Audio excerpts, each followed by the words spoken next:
एक समय की बात है। एक गांव में एक बहुत ही गरीब धोबी रहता था।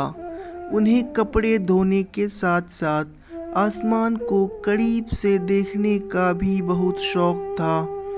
वह और उसकी पत्नी रोज धोबी घाट पर कपड़े धोने जाते थे। एक दिन जब उसकी पत्नी कपड़े सुखा रही थी तो उसने आकाश की ओर देखा। उसने एक हाथी को आकाश से उड़ते और जमीन पर गिरते हुए देखा। जमीन पर उतरते ही वह गायब हो गया। वे दोनों उस हाथी को तब तक देखते रहे जब तक वह जमीन पर नहीं गिरा। उन्होंने तय किया कि कल वे हाथी पर नजर रखेंगे। हाथी जमीन पर गिरकर गायब क्यों हो जाता है? ऐसा क्यों है?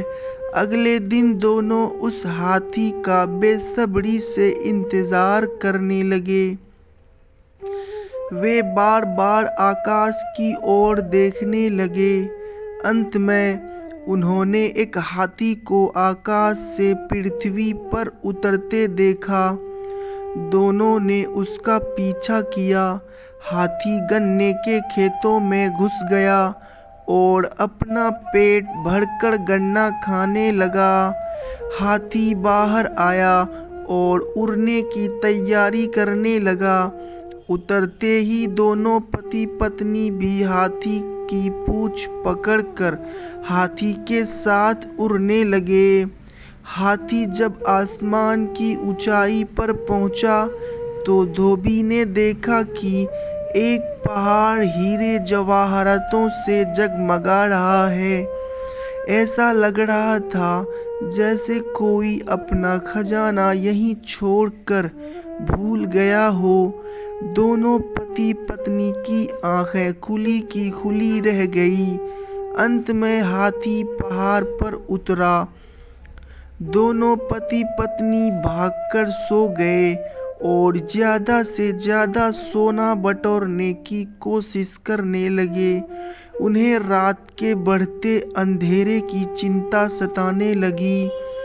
उन्होंने सोचा कि वह सुबह हाथी की पूंछ पकड़कर जमीन पर उतरेंगे। सुबह आई और वैसा ही किया। वे जमीन पर उतर गए और अपने घर की ओर चल दिए।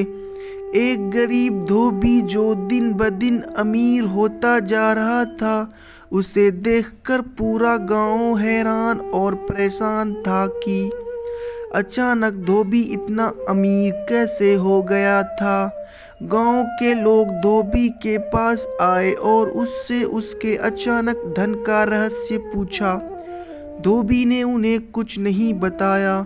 एक दिन धोबी किसी काम से शहर से बाहर गया। इसका फायदा उठाकर उसका पड़ोसी धोबी के पास आया और धोबी खजाने का राज खोल दिया। रात को जब धोबी लौटा तो धोबी ने सारा कहानी कह सुनाई। धोबी को अपनी पत्नी की इस हरकत पर बहुत गुस्सा आया, लेकिन अब बात हाथ से निकल चुकी थी। सुबह होते ही पूरा गांव धोबी से उनके साथ खेतों में चलने और हाथी के साथ खजाने तक पहुंचने में मदद मांगने आया।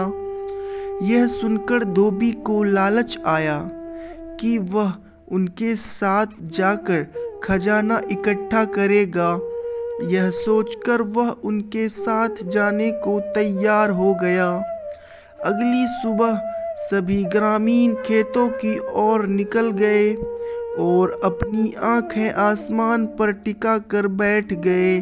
हाथी नीचे जमीन पर आ गया और गन्ना खाने लगा।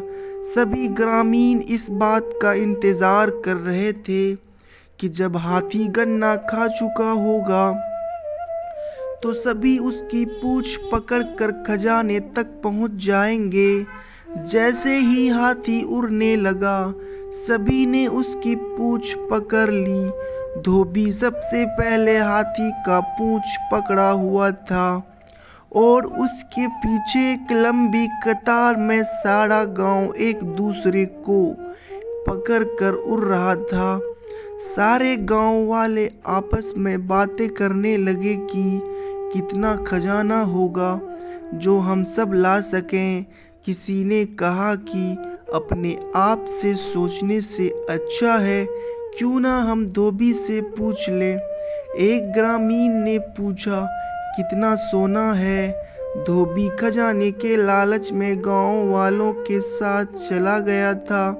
धोबी हाथी की पूंछ छोड़कर जैसे ही हाथ फैलाए और हाँ, इतना सब नीचे गिर गया और हाथी खुशी खुशी आकाश में उड़ने लगे और ग्रामीणों को उनके लालच के लिए दंडित किया गया। दोस्तों, ये कहानी कैसा लगा? अगर अच्छा लगा तो लाइक और कमेंट ज़रूर कीजिएगा।